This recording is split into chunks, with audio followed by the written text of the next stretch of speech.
नमस्कार दोस्तों, आज की इस वीडियो में हम बात करेंगे एमपीसीएचओ के रिगार्डिंग, जो कि 29 मार्च 2024 और 30 मार्च को आपके जो पेपर्स हुए थे उनकी शिफ्ट सेकंड के बारे में और शिफ्ट फोर्थ के बारे में। तो हमने कुछ क्वेश्चंस को इसमें इंक्लूड किया है जो कि स्टूडेंट्स के द्वारा हमें बताया गया है। तो फ्रेंड्स, अगर आप चैनल पर नए हैं तो चैनल को सब्सक्राइब कर लीजिए और अगर वीडियो अच्छी लगे तो वीडियो को लाइक कीजिए।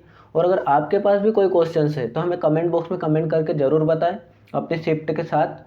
और इसी प्रकार से आपको अगर नई नई जानकारियाँ चाहिए तो हमारे चैनल को सब्सक्राइब कीजिए और हमारी इस सीरीज़ से जुड़े रहिए। अगर आपको पिछली शिफ्ट के क्वेश्चन चाहिए तो हमारी इस चैनल के डिस्क्रिप्शन बॉक्स में जाकर आप लिंक्स पर क्लिक करके उन क्वेश्चंस को देख सकते हैं। तो चलिए फ्रेंड्स, हम चलते हैं हमारी वीडियो की ओर।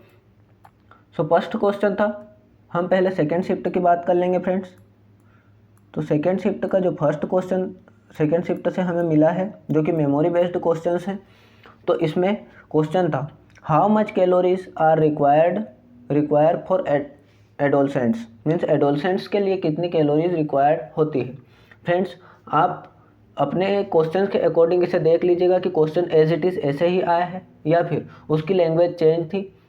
तो फ्रेंड्स, यहाँ पर हमारे पास ऑप्शंस तो नहीं है, लेकिन हम इसके बारे में डिस्कस कर सकते हैं। जैसे 11 से 15 ईयर तक के जो बच्चे या एडोलसेंट्स होते हैं उन्हें 2500 किलो कैलोरी, और अगर बात करें 15 से 20 ईयर तक के बच्चों को 3000 किलो कैलोरीज की आवश्यकता होती है। तो अब आपके ऑप्शंस में उन्होंने क्या ऑप्शन दिया है उस अकॉर्डिंग आप इसका आंसर राइट करेंगे। सो एडोलसेंट्स की कैलोरी रिक्वायर्ड के बारे में भी आपसे क्वेश्चन किया गया था। नेक्स्ट क्वेश्चन की बात करें तो फ्रेंड्स, यहाँ पर आपसे एक क्वेश्चन किया गया था जो कि था ऑटोक्लेव से। अब ऑटोक्लेव से हमें क्लियर जानकारी तो नहीं मिली है कि क्वेश्चन क्या था। ऑटोक्लेव के बारे में उसने उसका टेम्परेचर पूछा था या फिर इमेज बेस्ड क्वेश्चन था, लेकिन हम ऑटोक्लेव की यहाँ पर बात कर लेते हैं। अगर उसने तो आप अपने क्वेश्चन से इसे मिला लीजिएगा कि ऑटोक्लेव से क्या क्वेश्चन था या फिर इसका हमारा ऑप्शन सही है या नहीं। तो ऑटोक्लेव की बात करें तो ये होता है टेम्परेचर एबो 100 डिग्री सेल्सियस, ये होता है ऑटोक्लेव। अब यहाँ पर बात करें, यहाँ पर वो कभी टेम्परेचर पूछ लेता है, कभी प्रेशर और कभी टाइम। सो 121 डिग्री सेल्सियस पर 15 LBS पर इंच स्क्वायर पर इसे 15 मिनट के लिए इंस्ट्रूमेंट्स को ऑटोक्लेव किया जाता है। वहीं अगर बात करें 126 डिग्री सेल्सियस पर 20 LBS के प्रेशर पर इसे 10 मिनट के लिए ऑटोक्लेव किया जाता है इंस्ट्रूमेंट्स को। और वहीं बात करें 133 डिग्री सेंटीग्रेड के तापमान पर 30 LBS के प्रेशर के साथ 3 मिनट के लिए ऑटोक्लेव किया जाता है इंस्ट्रूमेंट्स को। तो ये ऑटोक्लेव के टाइमिंग, उसका प्रेशर और उसके टेम्परेचर के बारे में हमने बात की, क्योंकि ये अपकमिंग एग्जाम्स में आपसे पूछा जा सकता है। अब ये क्वेश्चंस प्रीवियस एग्जाम्स के अंतर्गत आने लग गए हैं कि प्रीवियस एग्जाम में पूछा गया है तो नेक्स्ट एग्जाम में पूछा जा सकता है। ऑटोक्लेव से संबंधित ये सारी जानकारी आप ध्यान रखिए। और ऑटोक्लेव से और भी क्वेश्चन एक आने की संभावना है या रहती है कि इससे किन किन चीज़ों को डिसइंफेक्ट या स्टरलाइज किया जाता है। तो कल्चर मीडिया, वहीं अगर बात करें gloves, rubber items and dressing, इन चीज़ों को ऑटोक्लेव किया जाता है। और इस बार जैसे कि आपसे CHO में बार बार एक्सेप्ट के क्वेश्चंस आ रहे हैं, तो ऑटोक्लेव से भी एक्सेप्ट का क्वेश्चन आ सकता है। तो क्वेश्चन क्या आ सकता है कि ऑटोक्लेव से बाकी सबको क्लीन किया जा सकता है, लेकिन शार्प इंस्ट्रूमेंट को एक्सेप्ट में पूछ लेगा वो, क्योंकि शार्प इंस्ट्रूमेंट का ब्लंट होने का इसमें खतरा होता है। सो ये था ऑटोक्लेव से संबंधित जो कि आपके एग्जाम में पूछा गया था। सो क्वेश्चन था, नेक्स्ट क्वेश्चन था, anti malaria programme was launched. तो यहाँ पर अब स्टूडेंट ने एंटी मलेरिया बताया है, किसी स्टूडेंट ने मलेरिया इरेडिकेशन प्रोग्राम बताया है, और उनको एग्जैक्ट जानकारी नहीं है लेकिन मलेरिया से एक प्रोग्राम से क्वेश्चन आया है। सो यहाँ पर एंटी मलेरिया प्रोग्राम की अगर बात करें तो एंटी मलेरिया प्रोग्राम आया था 1999 में।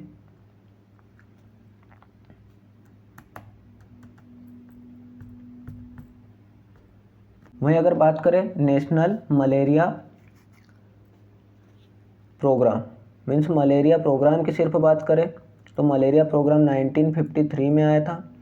एंटी मलेरिया प्रोग्राम की अगर बात पूछे आपसे तो 1999 में आया था। और वहीं बात करें national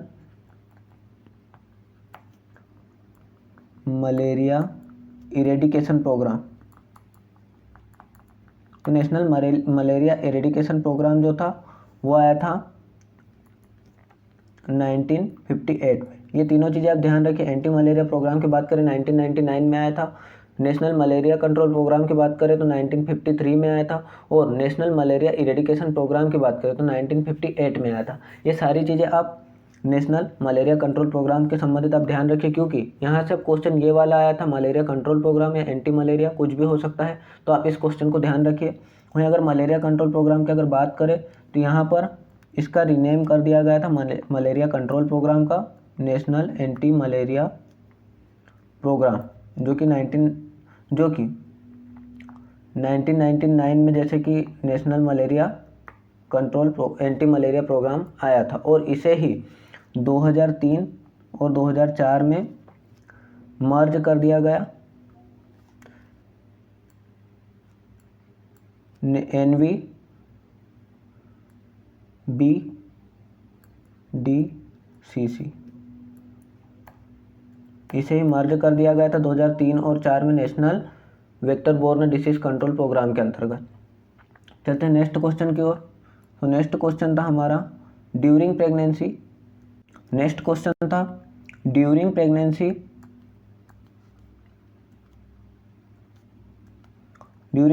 immunisation of pregnant woman is includes in, means pregnancy के दौरान प्रेग्नेंट वुमन का जो इम्यूनाइजेशन है वो किसके अंतर्गत आता है। तो इसमें ऑप्शंस कुछ भी अलग अलग ऑप्शंस थे, जिसमें एक स्टूडेंट ने बताया कि यहाँ पर एंटीनेटल भी था, तो इसका आंसर एंटीनेटल होगा, क्योंकि एंटीनेटल केयर के अंतर्गत ही इम्यूनाइजेशन जो प्रेग्नेंट वुमेन का है वो किया जाता है। यहाँ से क्वेश्चंस ये भी आ सकते हैं आपके अपकमिंग एग्जाम्स में। यहाँ पर हमारे बताने का मोटिव सिर्फ आपको पेपर नहीं बताना है, उससे रिलेटेड सारी जानकारी बताना है, ताकि अपकमिंग एग्जाम्स में भी आपके इन क्वेश्चन से संबंधित कोई भी डाउट ना रह जाए और आगे भी आप एग्ज़ाम्स में अच्छे से कवर कर पाएँ। सो इसमें जो इम्यूनाइजेशन की बात करें तो एंटीनेटल, यहाँ पर बार बार क्वेश्चंस पूछे जाते हैं कि टोटल एंटीनेटल विजिट्स कितनी होती है अकॉर्डिंग टू WHO। तो ये विजिट्स होती है टोटल 4 होती है, जो कि अकॉर्डिंग टू WHO होती है टोटल एंटीनेटल विजिट्स। अगर बात करें एंटीनेटल विजिट्स की तो इसमें क्या किया जाता है, इसमें दी जाती है एंटीनेटल केयर प्रोवाइड की जाती है। और एंटीनेटल केयर में क्या होता है, advice, care, examination related to pregnancy और ड्यूरिंग एंटीनेटल पीरियड, ये सारी चीज़ें की जाती है। ये सारी चीज़ें आप ध्यान रखिए एंटीनेटल पीरियड के रिगार्डिंग। और अगर बात करें नेक्स्ट की, तो नेक्स्ट जो होता है इसी से रिलेटेड यहाँ पर और चीज़ें पूछी जाती है कि WHO के अनुसार जो जाती है कि जो WHO के द्वारा जो 4 विजिट्स है वो कब कब होती है। तो फर्स्ट विजिट की अगर बात करें तो 12 से 16 वीक, सेकेंड विजिट की अगर बात करें तो 24 से 28 वीक, ये क्वेश्चन भी आपसे पूछ सकते हैं। थर्ड विजिट की अगर बात करें तो 32 वीक, और फोर्थ विजिट की अगर बात करें तो 36 वीक पर होती है। ये चीज़ें भी आप इससे रिलेटेड ध्यान रखें। फर्स्ट विजिट 12 से 16 वीक, सेकेंड विजिट 24 से 28 वीक, थर्ड विजिट 32 वीक और फोर्थ विजिट 36 वीक पर होती है। ये सारी चीज़ें भी आप इससे संबंधित ध्यान रखें, एंटीनेटल केयर से आपसे पूछा जा सकता है।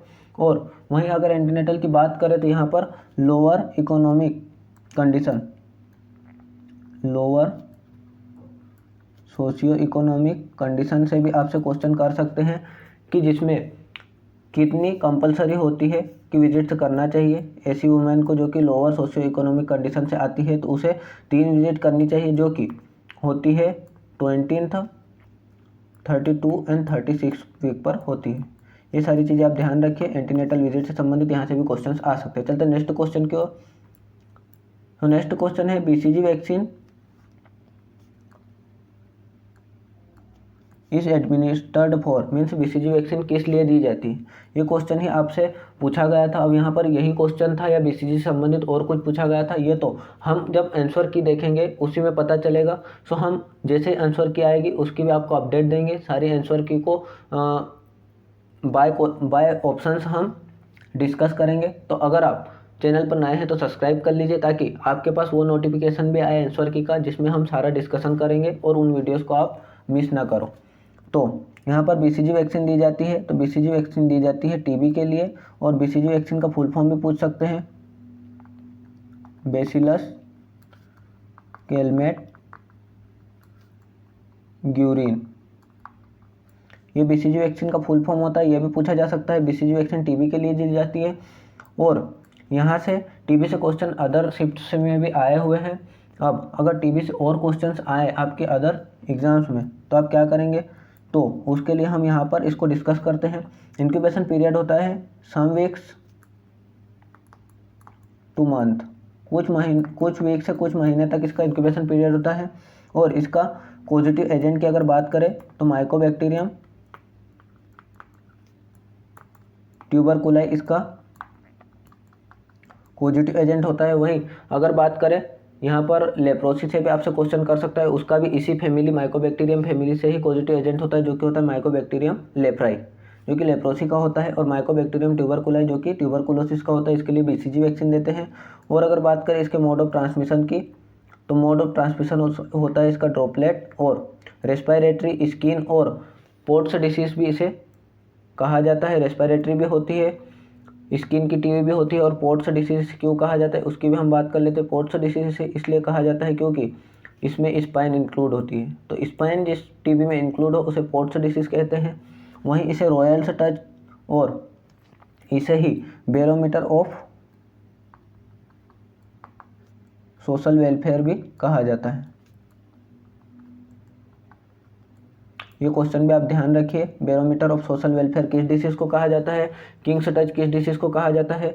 और वहीं बात करें तो इसको कहा जाता है ट्यूबरकुलोसिस।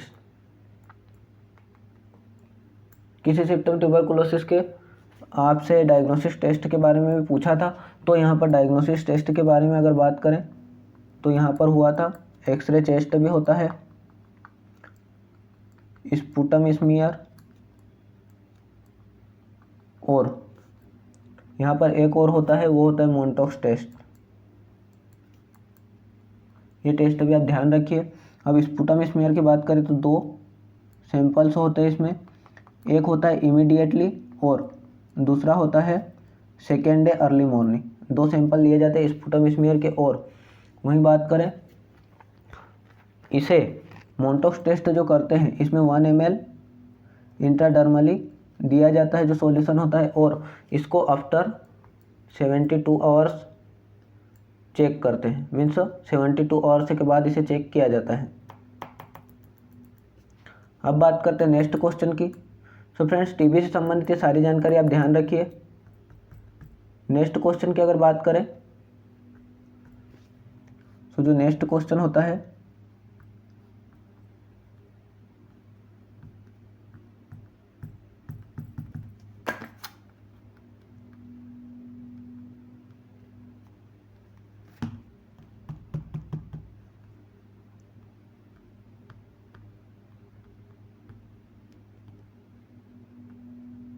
वो है यहाँ पर द नेफ्रॉन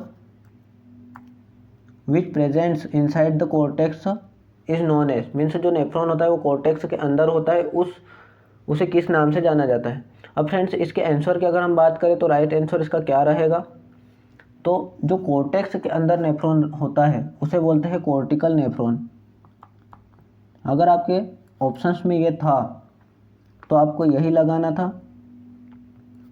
कॉर्टिकल नेफ्रॉन जो होता है वो कॉर्टेक्स के अंदर होता है। और क्या है इसके पीछे का कॉन्सेप्ट उसके बारे में हम जान लेते हैं। तो जो कॉर्टिकल नेफ्रॉन है वो कुछ जैसे ये हमारी किडनी है और ये मेडुला वाला पार्ट, सॉरी फ्रेंड्स थोड़ा बड़ा बनाना पड़ेगा। सो ये किडनी और ये मेडुला वाला पार्ट है, और ये बाहर वाला कॉर्टेक्स है, हम यहाँ पर लिख देते हैं, यहाँ पे नेफ्रॉन का ये जो है मेडुला है। सो जो कॉर्टिकल नेफ्रॉन होते हैं वो कुछ इस टाइप से यहाँ पर होते हैं,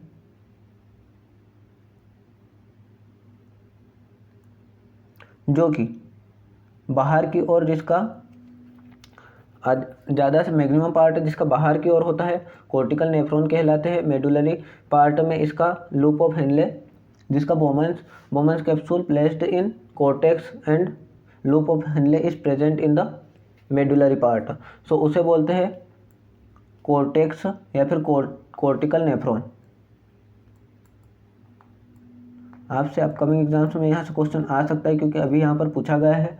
और अगर बात करें कितने परसेंट होते हैं तो 80 to 85% इसी टाइप के नेफ्रॉन्स पाए जाते हैं। और वहीं अगर बात करें सेकेंड टाइप की तो सेकेंड टाइप इसका होता है कॉर्टिकल होगा जोक्स्ट्रा ग्लोमेरुलर नेफ्रॉन। सेकेंड पार्ट इसका ये होता है, सेकेंड टाइप ये होता है जो कि 15 से 20% होते हैं। और इसमें जो मैक्सिमम पार्ट होता है जो बोमेंस कैप्सूल होता है वो नियर टू द मेडुला या फिर इनसाइड मेडुलरी पार्ट होता है इसलिए इसे जस्ट्रा ग्लोमेरुलरी नेफ्रॉन कहते हैं। 15 से 20% नेफ्रॉन इस टाइप के होते हैं, लेकिन मैक्सिमम जो 80 to 85% कॉर्टिकल नेफ्रॉन होते हैं, जो कि इस क्वेश्चन का राइट आंसर होने वाला था। चलते हैं नेक्स्ट क्वेश्चन की ओर। सो नेक्स्ट क्वेश्चन आपसे यहाँ पर एक पूछा गया था, कुर्सी इज इक्वल टू फर्नीचर, सो कलम इज इक्वल टू मीन्स कुर्सी यदि फर्नीचर से जिस प्रकार संबंधित है तो कलम उसी प्रकार किस चीज़ से संबंधित है, आपसे यह क्वेश्चन किया गया था जो कि एक रीजनिंग का क्वेश्चन था। तो फ्रेंड्स यहाँ पर अब अगर देखिए ये क्वेश्चन मार्क की जगह आपके जो ऑप्शंस है उस ऑप्शंस में से एक आंसर आएगा, तो यहाँ पर जो भी आपके ऑप्शंस थे उसके अकॉर्डिंग आपको यहाँ पर आंसर लगाना था। इसे समझना कुछ इस टाइप से था कि कुर्सी को यदि फर्नीचर से जिस प्रकार संबंधित किया गया है या संबंध है उसी टाइप से कलम का किस चीज़ से संबंध है। अब चलते हैं नेक्स्ट क्वेश्चन की ओर। नेक्स्ट क्वेश्चन है यहाँ पर हमारी जो सेकेंड शिफ्ट के हैं इतने ही क्वेश्चन हमें प्राप्त हुए हैं या इस जो हमने यहाँ पर इंक्लूड किए हैं जो हमें स्टूडेंट्स से मिले हैं। पूरे क्वेश्चंस अगर आपको देखना है तो जैसे आंसर की आएगी उसे हम हमारे इसी चैनल पर पूरा डिटेल में डिस्कस करेंगे। तो अगर आप चैनल पर नए हैं तो सब्सक्राइब कर लीजिए ताकि उसकी जानकारी भी हम आपको अच्छे से दे सकें। तो फ्रेंड्स अब फोर्थ शिफ्ट की अगर बात करें कौन से क्वेश्चन आए थे तो फोर्थ शिफ्ट में यहाँ पर एक क्वेश्चन पूछा गया था कॉपर टी से संबंधित। तो अब ये कॉपर टी का सिर्फ स्टूडेंट को इतना ही पता था, तो कॉपर टी से क्वेश्चन कुछ भी आ सकता है। क्या पूछा गया तो उसके बारे में हम डिस्कशन करते हैं कॉपर टी से।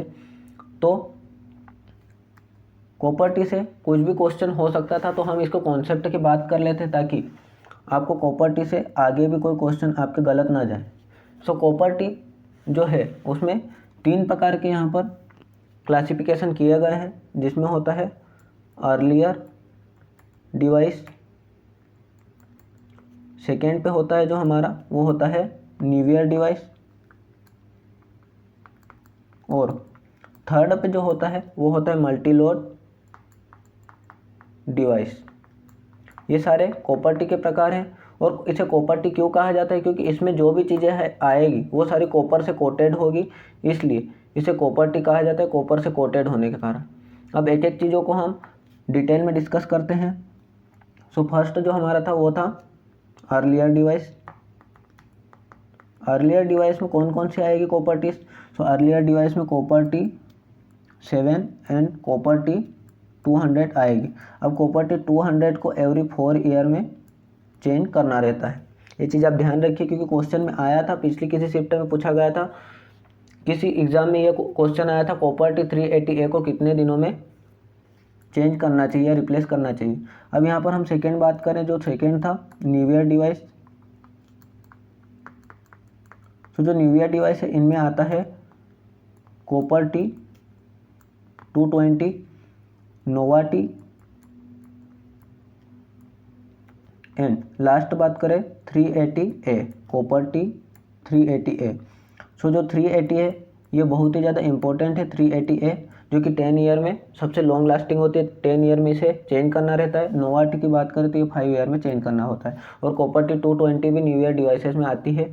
सो इसमें से आपसे क्या क्वेश्चन पूछा गया था कमेंट बॉक्स में कमेंट करके ज़रूर बताएं। वहीं अगर बात करें मल्टी लोड कॉपर टी की। तो मल्टी लोड कॉपर टी में दो कॉपर टी आती है, multi load copper 250 and multi load copper 375। इन दोनों को 5 ईयर में चेंज करना रहता है, ये चीज़ आप ध्यान रखिए। ये 250 है फ्रेंड। तो ये सारे क्वेश्चंस अगर आपको लगे तो आप इसे अपनी नोटबुक में नोट भी कर सकते हैं ताकि नेक्स्ट एग्जाम्स में आपको ये हेल्पफुल रहे। अब चलते हैं नेक्स्ट क्वेश्चन के। नेक्स्ट क्वेश्चन आपसे पूछा गया था ग्लोबुलोमीटर से संबंधित। सो यहाँ पर ग्लोबुलोमीटर जो था उसका आपको डायग्राम दिया गया था और पूछा गया था कि यह कौन सा डिवाइस है, या फिर ग्लोबुलोमीटर लिखा गया था और डायग्राम आपसे पूछा गया था कि इनमें से कौन सा है। तो यहाँ पर ग्लोबुलोमीटर ही था या फिर ग्लूकोमीटर था, इसमें स्टूडेंट्स कंफ्यूज थे और इसका राइट नेम नहीं पता था, लेकिन ग्लोबुलोमीटर करेक्ट हमें 2 से 4 स्टूडेंट्स पता चला है। तो इसके बारे में भी आप सारी जानकारी जो कि डायग्राम के अकॉर्डिंग था उसकी आप ध्यान रखिए ताकि नेक्स्ट एग्जाम्स में आपके लिए इम्पोर्टेंट हो। चलते next question. So next question जो था जो कि हमारी थर्ड शिफ्ट से बिल्कुल रिपीट हुआ है। थर्ड शिफ्ट में इसी क्वेश्चन से संबंधित कुछ अदर जानकारी पूछी थी जो कि हमने कवर की थी। जिसने हमारी वो वीडियो देखी होगी और जो गया होगा एग्जाम देने उसको, या फिर जिसने इन क्वेश्चंस को ध्यान से पढ़ा होगा अपनी नोटबुक्स में, उसके ये क्वेश्चंस कभी गलत नहीं हुए होंगे। तो ये PMSSY का मतलब क्या होता है, कब लॉन्च हुई थी? तो इसका मीन्स होता है प्रधान मंत्री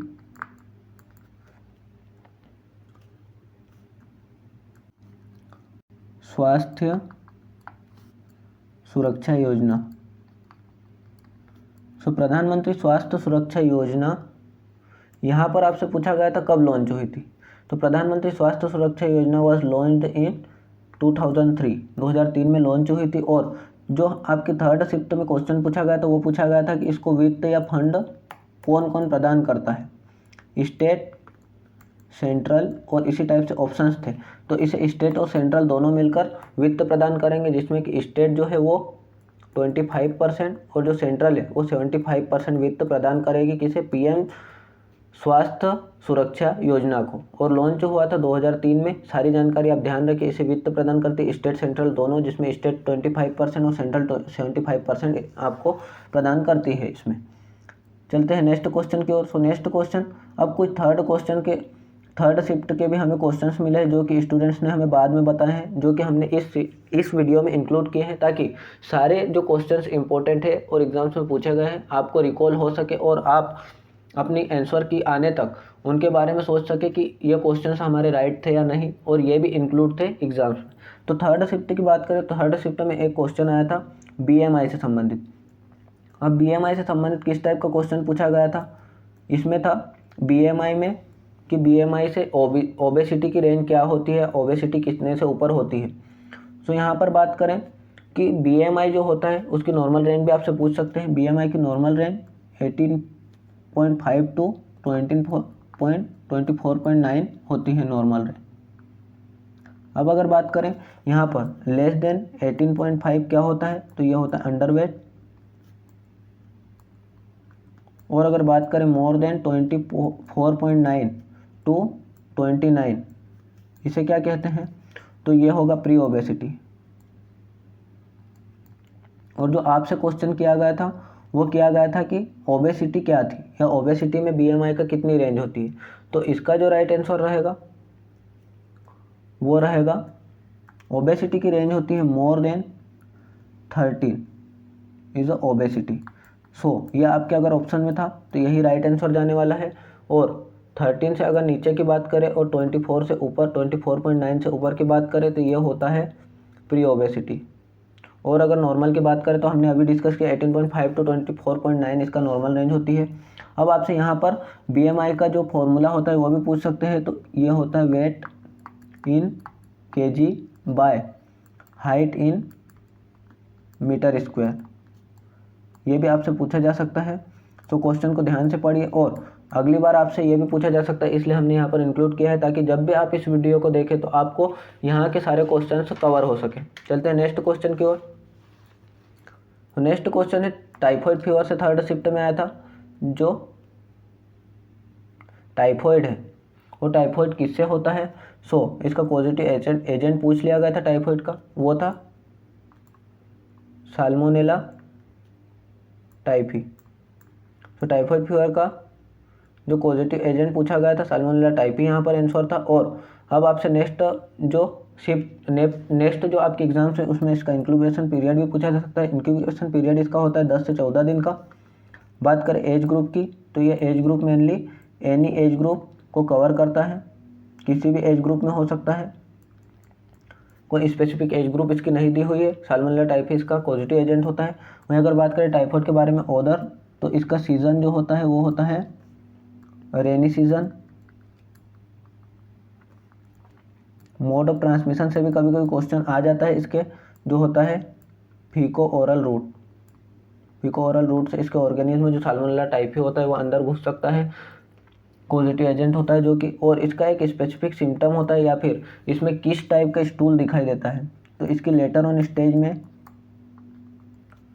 पी सूप स्टूल दिखाई देता है। ये चीज़ आप ध्यान रखिए, यहाँ से भी क्वेश्चन आ सकते हैं। और डायग्नोसिस भी आप सभी लोगों को पता ही होगा, अकॉर्डिंग टू नर्सिंग साइंस या फिर एज अ नर्सिंग प्रोफेशनल आपको पता होगा कि टाइफाइड का जो मोस्ट इम्पोर्टेंट जो कि डायग्नोस्टिक टेस्ट होता है वो होता है विडाल टेस्ट। ये चीज़ आप ध्यान रखिए। और ड्रग ऑफ चॉइस कभी कभी इसकी पूछ ली जाती है, तो इसकी ड्रग ऑफ चॉइस होती है फ्लूरोक्विनिनोल।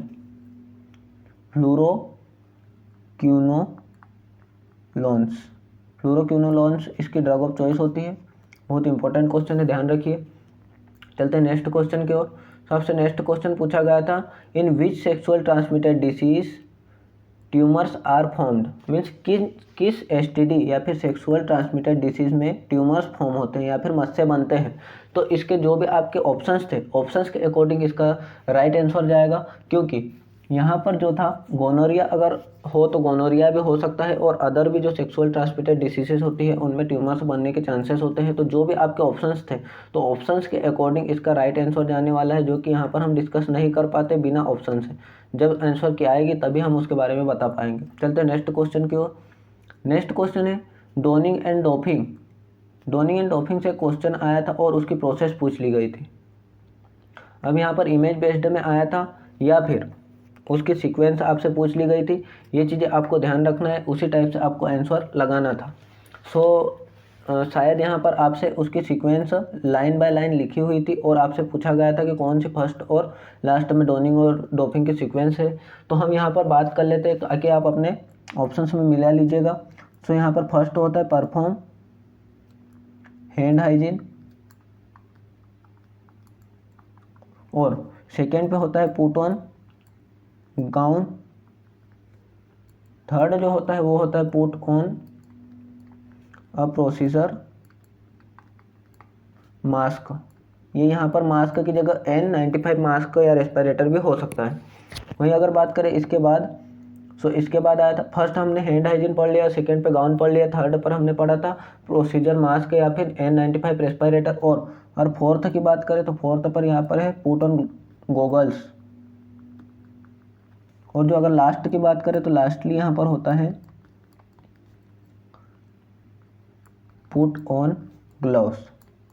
तो यहाँ पर आप ऑप्शंस को एलिमिनेट करके डायरेक्ट भी यहाँ पर आंसर दे सकते थे। अगर ऐसा लिखा हुआ था तो आपको फर्स्ट में देखना था हैंड हाइजीन एंड लास्ट में आपको देखना था ग्लव्स। ये दो चीज़ें आप फर्स्ट एंड लास्ट में देख लेते तो आपका वैसे भी राइट आंसर होने वाला था। तो अगर आपने यही लगा है तो आपकी डोनिंग और डोपिंग प्रोसेस से आंसर सही जाने वाला है। नेक्स्ट क्वेश्चन की बात करें तो नेक्स्ट था absorbable suture type image based. Absorbable suture जो था उसकी इमेज बेस्ड में किस टाइप से क्वेश्चन आपसे पूछा गया था, तो उसे आपको इमेज बेस्ड में लगाना था। अब अगर बात करें कि किस टाइप से यहाँ पर आगे भी आपसे क्वेश्चंस किए जा सकते हैं, तो उसकी अगर बात कर लें, जो सूचर्स होते हैं दो प्रकार के होते हैं, एक होते हैं एब्जॉर्बेबल और सेकेंड होता है नॉन एब्जॉर्बेबल।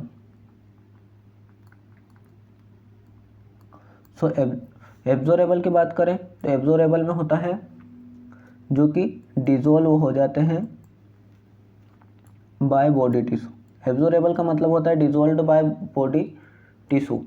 और नॉन एब्जॉर्बेबल की बात करें तो ये डिजोल्व नहीं होते हैं बॉडी टिश्यू में, और इनमें दो टाइप होते हैं, फिलामेंट, मोनोफिलामेंट, और सेकेंड होता है मल्टीपल फिलामेंट या मल्टी फिलामेंट। सो जो नॉन एब्जॉर्बेबल होते हैं उसमें मोनोफिलामेंट और मल्टी फिलामेंट दो प्रकार के फिलामेंट टाइप के होते हैं नॉन एब्जॉर्बेबल। और वहीं अगर बात करें एब्जॉर्बेबल की, एब्जॉर्बेबल क्या है, डिजोल्व्ड बाय बॉडी टिश्यू, जो कि बॉडी टिश्यू के द्वारा डिजोल्व कर दिए जाते हैं, वो होते हैं एब्जॉर्बेबल। और ये भी दो टाइप के होते हैं जिसको हम आगे डिस्कस कर रहे हैं। तो जो एब्जॉर्बेबल होते हैं दो टाइप के कौन कौन से होते हैं, मोनोफिलामेंट और मल्टी। ये भी मोनोफिलामेंट होते हैं और मल्टी फिलामेंट होते हैं। अब आपसे यहाँ पर क्वेश्चन ये किया जा सकता है कि किस में रिस्क ऑफ इन्फेक्शन ज़्यादा होते हैं। तो मोनोफिलामेंट में रिस्क ऑफ इन्फेक्शन कम होता है,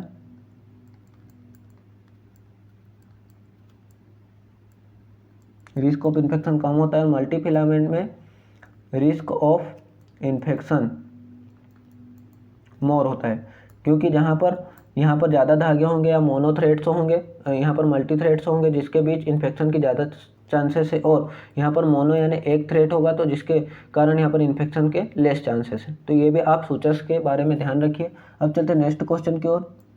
तो नेक्स्ट क्वेश्चन आपसे पूछा गया था blood pressure sequence, means blood pressure जो चेक करते हैं उसका क्या सीक्वेंस होता है।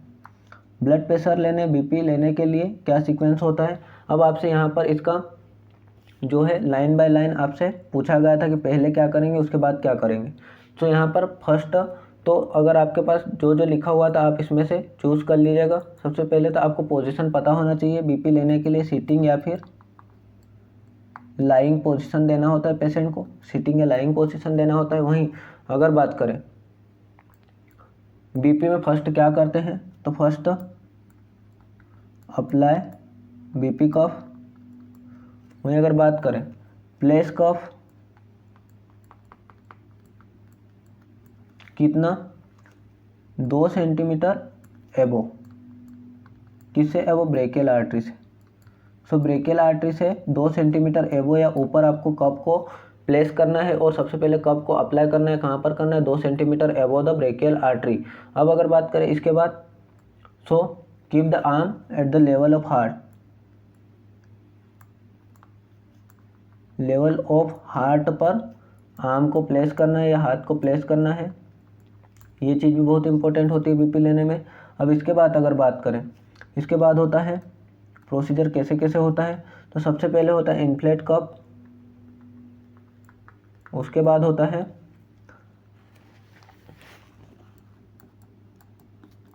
Place diaphragm of stethoscope gently over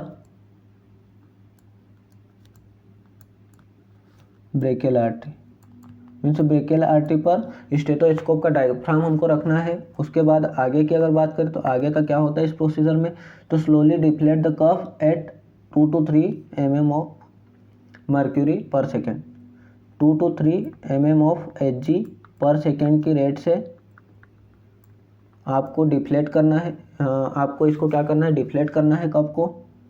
कभी कभी आपसे प्रेशर पूछ लेता है, क्योंकि इससे कम ज़्यादा करने पर बीपी में कुछ चेंजेस आपको दिखाई देने को मिल सकते हैं।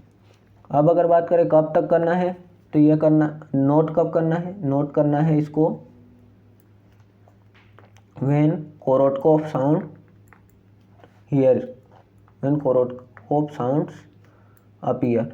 अब कोरोटकोफ साउंड जो कि सिस्टोलिक साउंड होता है, वो जब हियर हो जाए तब आपको क्या करना है, नोट कर लेना है बीपी को, वो साउंड जब भी अपीयर हो जाए। और उसके बाद क्या करना है, लास्ट में करना है deflate the cuff fully, deflate the cuff completely. So last में आपको डिफ्लेट द कफ कंप्लीटली करना है। तो ये था जो हमारा वो था ब्लड प्रेशर से संबंधित कुछ जानकारी, जो कि आपसे जिस टाइप से पूछा गया था उसका आपको उस टाइप से सीक्वेंस में आंसर लगाना था। बात करें अब हमारा नेक्स्ट क्वेश्चन, तो after full dilation of cervix which stage will be start, means full dilation of cervix के बाद कौन सी स्टेज जो होती है लेबर प्रोसेस की वो स्टार्ट होती है। तो यहाँ पर हम टोटल लेबर प्रोसेस की स्टेज के बारे में बात करेंगे, लेकिन यहाँ पर जो राइट आंसर रहेगा वो रहेगा फीटल डिलीवरी, जो कि अगर आपके ऑप्शंस में था तो इसी टाइप से इसका आंसर आएगा। अब लेबर के अदर स्टेज की भी हम बात कर लेते हैं। जैसे फर्स्ट स्टेज की अगर बात करें तो फर्स्ट स्टेज कब से स्टार्ट होती है, ये होती है true labour pain to full dilation of cervix.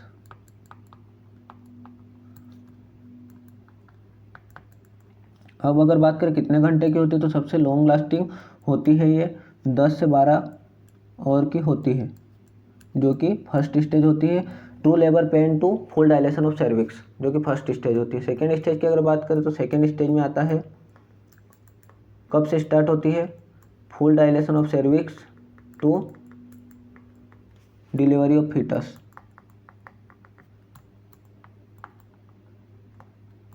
ये स्टेज डिलीवरी ऑफ फीटस तक होती है, जिसे इसी नाम से जाना जाता है, और ये होती है 2 to 3 आवर की स्टेज होती है। यहाँ पर चीज़ें आप ध्यान रखिए। सेकेंड स्टेज की अगर बात करें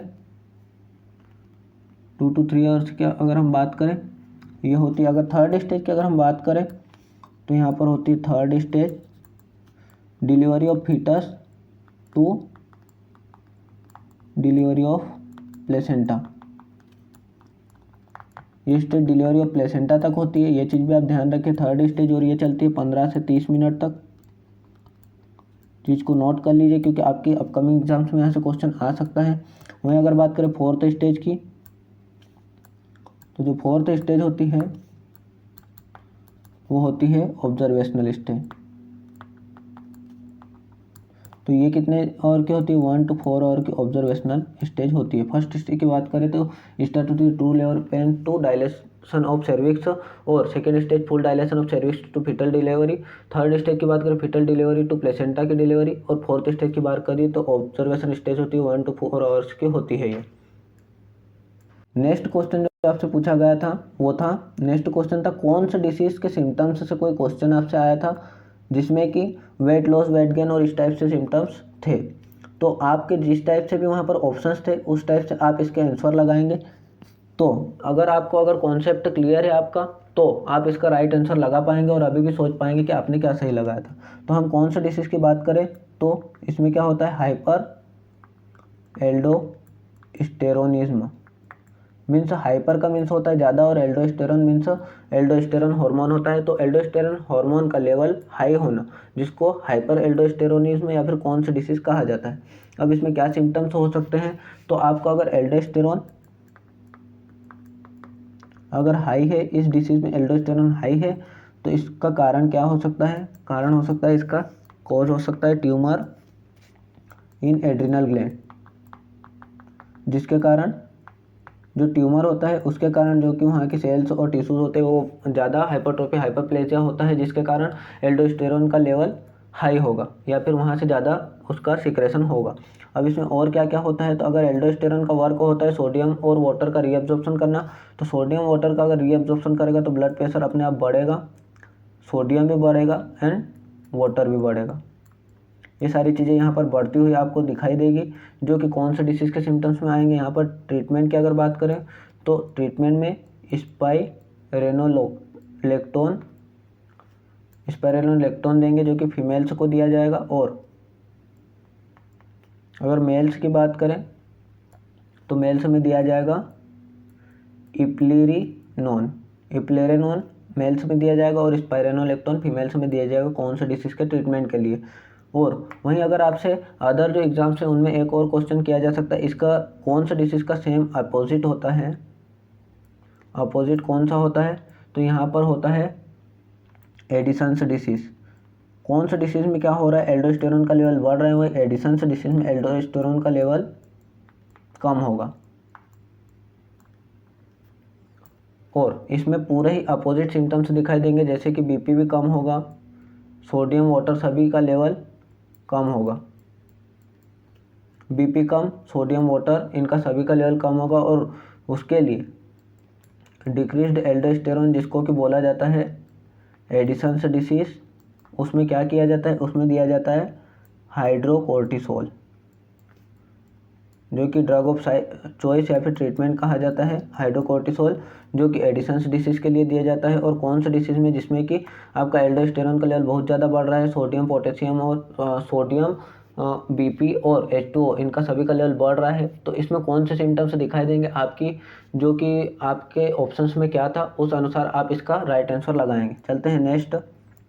सो फ्रेंड्स, ये था हमारा MPNHM CHO का 29 मार्च और 30 मार्च का पेपर, जो कि इसमें सेकेंड शिफ्ट जो कि 29 मार्च की और फोर्थ शिफ्ट जो कि 30 मार्च को आपकी ली गई थी, उसके क्वेश्चंस इंक्लूड थे। थर्ड शिफ्ट के भी कुछ बचे हुए क्वेश्चन थे जिन्हें हमने यहाँ पर इंक्लूड किया था। तो अगर आपने प्रीवियस जो हमारे पेपर्स थे वो नहीं देखे हैं तो उन प्रीवियस पेपर्स को भी आप पीछे जाकर इस वीडियो के डिस्क्रिप्शन में उन 2 वीडियोस को भी देख सकते हैं, ताकि आपके लिए वो सारे हेल्पफुल रह सके। और अगर बात करें यहाँ पर प्रीवियस ईयर क्वेश्चंस की, तो हम यहाँ पर 1 अप्रैल 2024 से ESIC की स्पेशल क्लासेस लेने वाले हैं, जिसमें कि उसके प्रीवियस ईयर्स को हम 1 बाय 1 और ऑप्शंस को भी वहाँ पर डिस्कस करने वाले हैं, ताकि आपके प्रीवियस ईयर क्वेश्चंस जो कि ESIC से संबंधित है वो सारे डिस्कस और डील हो सके और आप उनमें से आने वाले कोई भी आंसर्स को गलत ना कर सकें।